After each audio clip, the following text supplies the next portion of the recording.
৫ বছর আগে মুন্সিগঞ্জের সিরাজদিখানে চাচাকে হত্যার দায়ে যুক্তরাষ্ট্রের বাসিন্দা গ্র্যানেট রোজারিওকে ১৫ বছরের কারাদণ্ড দিয়েছিল নিউ ইয়র্কের একটি আদালত।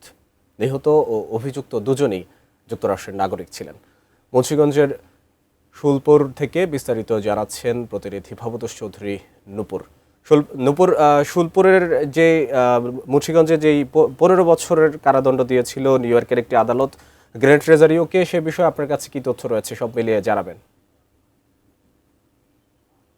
বলছিলেন বিগত ৫ বছর আগে কিন্তু এই বাড়িতেই কিন্তু গ্র্যানেট রোজারিও নামে একজন, তার চাচা মাইকেল রোজারিওকে কিন্তু গুলি করে হত্যা করা হয়। আমি আছি যে বাড়িটিতে, সেই বাড়ির দেখতে পাচ্ছেন আমার পেছনেই ঠিক এই যে গোলাপি সাদা রঙের ঘরটি আছে সেটি হলো মাইকেল রোজারিও চাচা, এবং তার পাশে যেই ঘরটি রয়েছে সেটি তার ভাতিজা গ্র্যানেট রোজারিও। আর একই ছাদের নিচে তারা বসবাস করতো, কিন্তু তারা হলো আমেরিকান প্রবাসী এবং আমেরিকান নাগরিক। তারা ২০২১ সালে কিন্তু মুন্সিগঞ্জের এই বাড়িতে আসেন বেড়ানোর জন্য, এবং তাদের একটি জায়গা নিয়ে কিন্তু একটু দ্বন্দ্ব ছিল দুই চাচা ভাতিজার মধ্যে। এবং যেদিন ঘটনা ঘটে সেদিন ঘটনার আগ মুহূর্তে তাদের একটি বিচার হয়, এবং বিচার সালিসে রায় সেই গ্র্যানেট রোজারিও তার পছন্দ হয়নি। এরপর থেকে তাদের কিন্তু এরপরেই কিন্তু তাদের এই হত্যার ঘটনা ঘটে। রাত ১২টার দিকে কিন্তু এই যে রোজারিও চাচা যেই ঘরটিতে থাকতো তার পেছনের যে জানলাটি রয়েছে সেই জানলা দিয়ে কিন্তু তাকে গুলি করে গ্র্যানেট রোজারিও, এবং সে মারা যায়। এবং তারপরেই তাকে সিরাজদিখান থানা পুলিশ তাকে হেফাজতে নেয় অস্ত্রসহ, এবং সে কিন্তু দীর্ঘ ১.৫ বছর বাংলাদেশে কারাবাস করেন।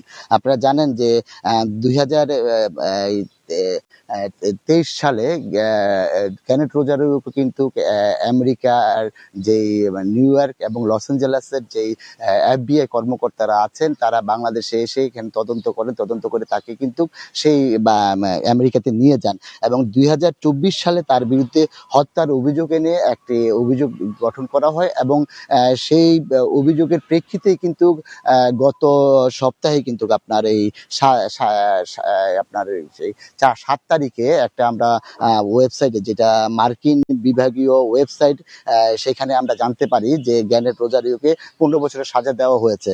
আসলে আমরা যতটুকু জানি যে এই বাড়িতেই সেই হত্যাকাণ্ডটি ঘটেছিল, এবং আপনার সে এখানে মারা যায়, এবং সে আমেরিকার নাগরিক বিধায় কিন্তু এই বিচারটা আমেরিকাতে হচ্ছে। আমরা ইতিমধ্যে জানতে পেরেছি ২০২৫ সালে কিন্তু আপনার বাংলাদেশের যে মামলাটি হয়েছে সেই মামলার রায় কিন্তু দেওয়া হয়েছিল জজ আদালত মুন্সিগঞ্জের, সেখান থেকে কিন্তু তাকে যাবজ্জীবন কারাদণ্ড দেওয়া হয়। আসলে সর্বোপরি আমি এই বাড়িতে এসে দেখেছি যে এখানে আসলে গ্র্যানেট যে রোজারিও আছে তার মা এবং ভাই থাকে, কিন্তু তারা কোনো কথা বলতে চায়নি, এবং যে চাচার বাড়িতে কেউই থাকে না, বাড়ি একেবারে ফাঁকা। আসলে এরকম একটি সুনসান পরিবেশ রয়েছে এই বাড়িতে। এই ছিল আমার কাছে শুলপুর থেকে সর্বশেষ পরিস্থিতি।